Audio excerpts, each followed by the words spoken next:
Ladies and gentlemen, welcome back to Driven Wyld. Today we are talking about Wingate by Wyndham Orlando International Airport review. So I'm in the process of building a startup business that requires me to send people around to other locations to work because we're in the middle of our startup phases. Cash is limited. That said, we found a hotel called the Wingate by Wyndham by the Orlando International Airport, and I wanted to tell you guys about it. So in this video, we are talking about everything you must know about the Wingate by Wyndham by the Orlando International Airport from our experience, what they tell you versus how it actually is, and everything in between. But before we do that, let's go over a quick disclaimer. The content of this video does not contain is never intended to be legal, business, financial, tax, or health advice of any kind. This video is for entertainment purposes only. It is advised that you conduct your own research and consult qualified professionals before applying anything you find online. I also want to be clear that we're going to go over the cumulative experience from the hotel guests that were staying there, being my workers,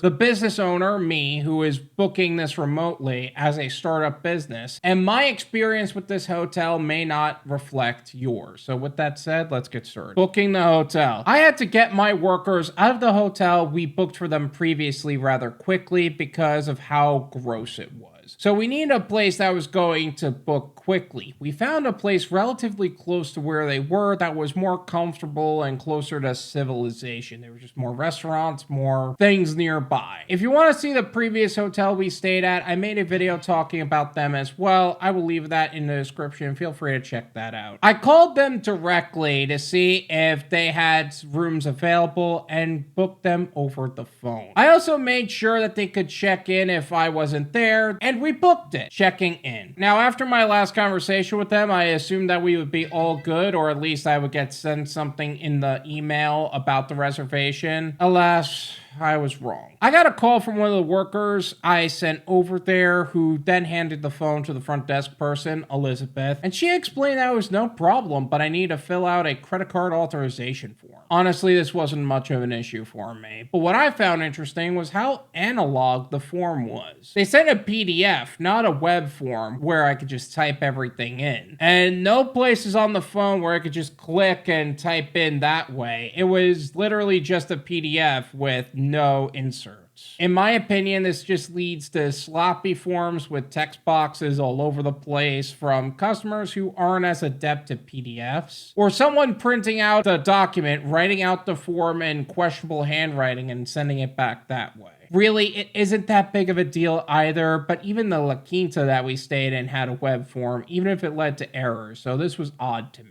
The room itself. According to the workers I sent over there, the room was comfortable and clean. They also sent me a video, and yeah, that's how I would define it as well. The bathroom was clean, they had plenty of towels, refrigerator, microwave, desk, television, beds, lounge chair, the works. Also was surprisingly well lit, to be honest. I feel like every hotel that I've stayed in, the lighting for the rooms has no universal switches to where you could just flick on the wall. And even if it did, it led to like a wall mount and not like anything overhead, and it feels like that was different in this case. Or you had to walk up to each individual lamp and turn them on to get decent lighting, but either way. In the video they sent, it was like 7:22 at night in November, and you could pretty much see everything. Extending our stay out there went surprisingly well. The process was simple. Elizabeth asked me to fill out more authorization forms. Again, not a big deal. It just kind of brings up the point of upgrade your systems. In order for me to refill this application, I would have to manually put it in where it could have simply been a fill in the boxes experience, or again, with the La Quinta, you could send a web form. Not that big a deal. I'm just nitpicking, but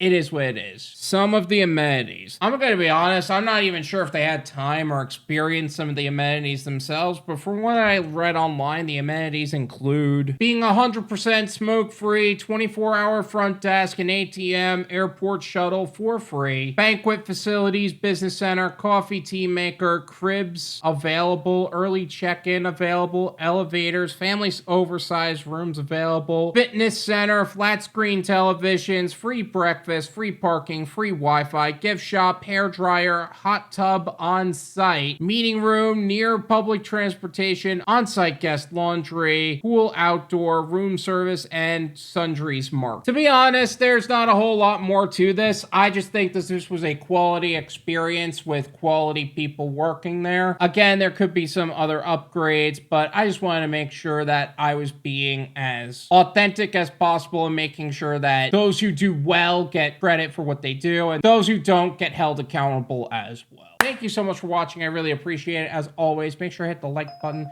subscribe if you're new, and I'll see you guys next time. Peace.